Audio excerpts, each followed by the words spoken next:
Thank you, everyone. We are so excited. It's been an amazing and inspiring 2 days of content. I have been really blown away by the community stories and grassroots voices we have heard. Just so powerful. The leaders have shown us that we must recognize the talents that already exist in marginalized communities and unlock this potential to drive durable social change. It is clear that we can no longer afford to live in a world of aid workers and beneficiaries. It's time for policymakers and philanthropists to pledge their trust and support in proximate leaders, those on the ground who know what is required and can deliver a lasting impact. I think that's all about World Community Forum. And it has been our first step as a collective towards this goal. Anyway, I'd like to welcome my friend Cheryl Dorsey, a trailblazer in social entrepreneurship and the president of Econ Green. Econ Green is the world's premier accelerator for early stage entrepreneurs with a community of nearly 1,000 social innovators around the globe. The organization finds emerging leaders with the best ideas for social innovation and set them on a path to lifelong impact. I have some statistics here. So since 2012, just listen here, 75% of the organizations Econ Green have supported are founded by the leaders of color. And 75% come from the communities they serve. I call them proximate leaders. That's amazing. Those numbers are really powerful. Cheryl is an Econ Green fellow, as I am. I'm so happy to be part of the club and received the fellowship in the 1992 and then became the first Econ Green fellow to head the Social Venture Fund in the year 2002. Wow. Cheryl, I'm always in awe of you, and you know how much I love you. So given the Cheryl and Econ Green's focus, we have been working together to ensure the momentum we have been created today and tomorrow will continue. Cheryl, I'm so honored to have you join me today. And I'd like to reflect with you on where we are at this moment in time.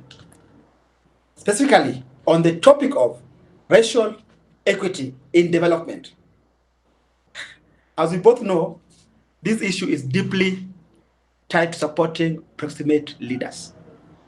It's been nearly a year since Black Lives Matter became the largest movement in the US history.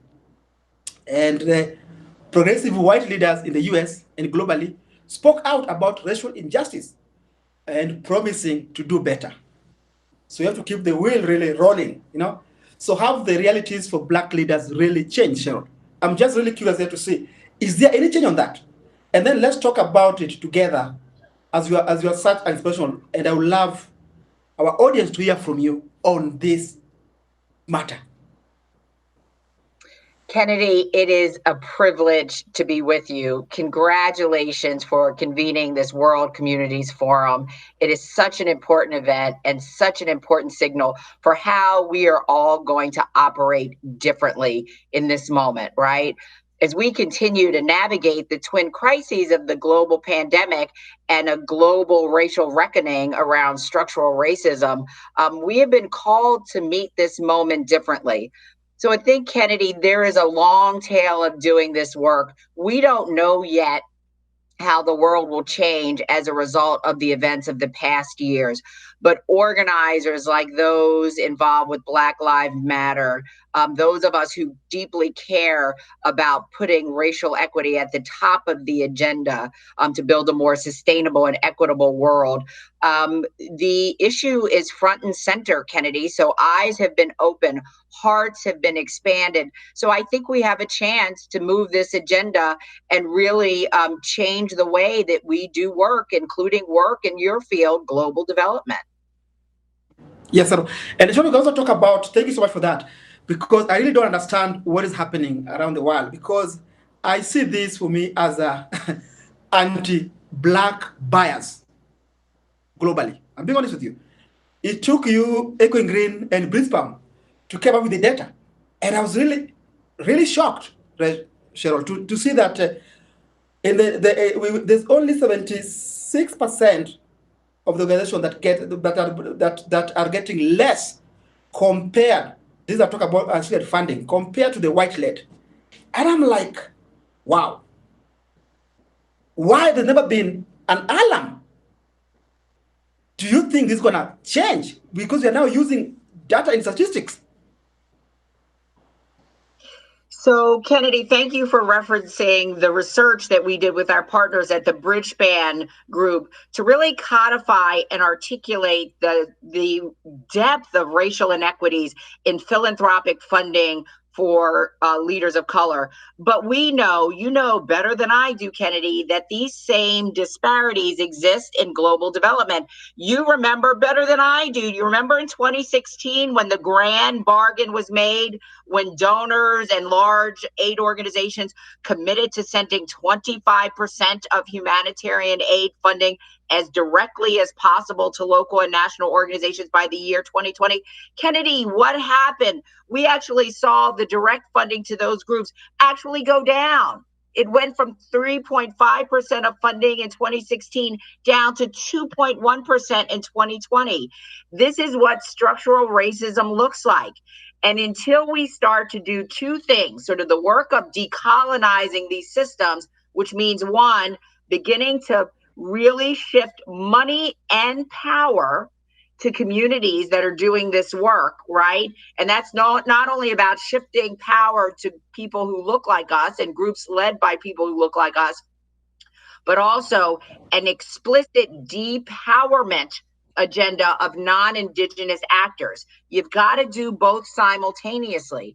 And we've got to take steps big and small together to make sure that this agenda happens. You've got to give more money to groups like SHOFGO and the wonderful groups that you've highlighted over the past 2 days. You've got to invest in intermediaries like the Echoing Greens of the world that sit between the rooftops and the grassroots.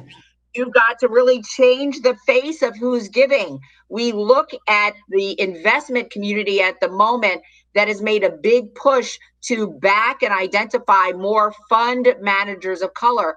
We've got to do that in the global development space, Kennedy. We've got to do all of this work all at once in this moment if we are going to better support proximate leaders and ensure that this funding is getting equitably to leaders like you who are doing vital work in your communities. I agree with you, Cheryl. It's really important because it is a racial injustice and a colonial mindset that has been really happening systematically. You know what I mean? And I think that's why I passed through that really as an example, but that's why we're doing this thing called World Community Forum, and because of what's happening and giving them a seat at the table when the big issues are taking place. So I hope people are watching that. And then, Cheryl, I want to talk about the future. What is next? How can you achieve it? Please, I know we have seen a lot of negativity, but let's now think about how do you see the future? That's a big question, and in a couple of minutes, I will not do the answer justice, but I will say that pandemics across the course of history, Kennedy, have led societies to choose a fork in the road. Pandemics are very good at amplifying existing structural inequities, and this current pandemic has done that as well. And we have the option to go back to quote unquote business as usual, which I strongly disagree with, or we can fundamentally rethink and transform how to build a more equitable and just society.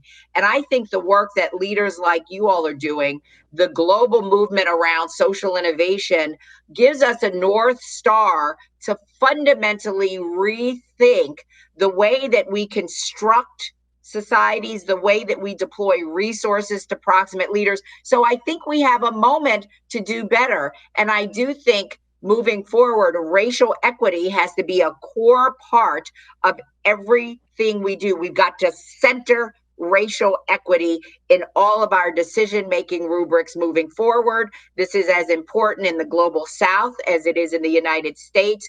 And I think it is the way that we can sort of construct a new framework for deploying and resourcing proximate leaders like all of those who have convened over the past few days as part of the World Communities Forum. And I think we've got a multiracial coalition of actors, a multi stakeholder group that is open to hearing and thinking differently about how to move forward. That's true. I agree with you on that. And that's give me much hope. The momentum created by the World Community Forum will continue through the Global Alliance for Communities, which is working to make tangible measures changes. You will see some questions appear on the right of the screen, and I ask you to please share your answers with us as we continue to take this work forward. The Alliance will progress all the themes and outputs from the last 2 days, and we'll hear more from us soon. We are also moving forward with our policy ask, which you will have seen throughout the 2 days and will be shared again shortly. That's why it's not just about a conference, not just people meeting. We want to have tangible things. We want to make sure that we have a plan after this. Otherwise, it'll be just a normal conference. So we have a long way to go, but I feel and I hope I feel the change in the air. I want to thank you all. Thank you so much to our grassroots speakers and Spotlight participants. You are rocking. You are amazing. You have gone above and beyond to tell your stories with us. And I thank you from the bottom of my heart. Thank you also to our active listeners. They lended their voice, their powerful voice to this platform, which means the world to me. I am so inspired and I hope you are too. We'll be back in touch soon to continue the conversation. And now, let's end strong with our collaborative workshops. Please join us. Thank you so much.